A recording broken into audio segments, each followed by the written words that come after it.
Welcome back. इस question में बोलता है एक गैस है, उसने एक फोटोन एब्जॉर्ब किया। फोटोन एब्जॉर्ब किया है, उसका वेवलेंथ है 355 नैनोमीटर। उसके बाद बोलता है 2 फोटोन रिलीज हुआ, 2 फोटोन रिलीज हुआ।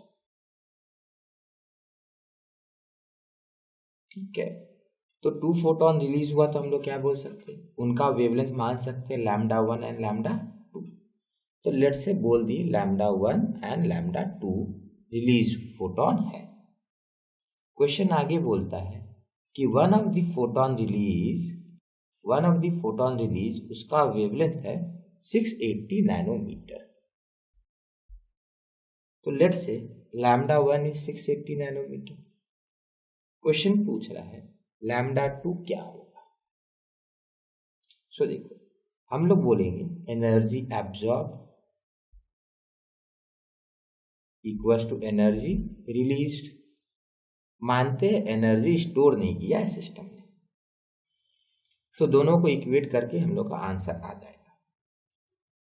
देखो एनर्जी एब्जॉर्ब कितना हो जाएगा, E absorbed will be HC by lambda absorb. ठीक है, और एनर्जी रिलीज क्या हो जाएगा, energy release by λ1, energy release by λ2। So energy release by λ1 कितना हो जाएगा, HC by λ1। Energy release by λ2, HC by λ2। तो टोटल एनर्जी रिलीज इन दोनों का सम, तो दिस इज ई रिलीज्ड। अब absorb should be equal to release, so this should be equal to this. Equate करते HC by lambda absorb equals to HC by λ1 plus HC by λ2। Clear. देखो HC cancel हो जाना चाहिए।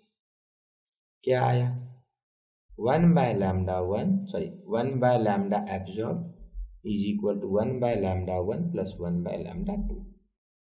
Lambda absorb पता है 350, λ1 पता है 680, दोनों को प्लेस करेंगे λ2 आ जाएगा।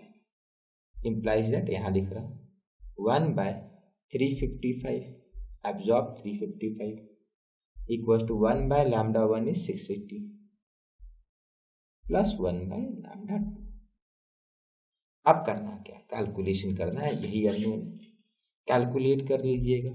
λ2 आएगा 743 नैनोमीटर अप्रॉक्सीमेटली। ठीक है, थैंक यू।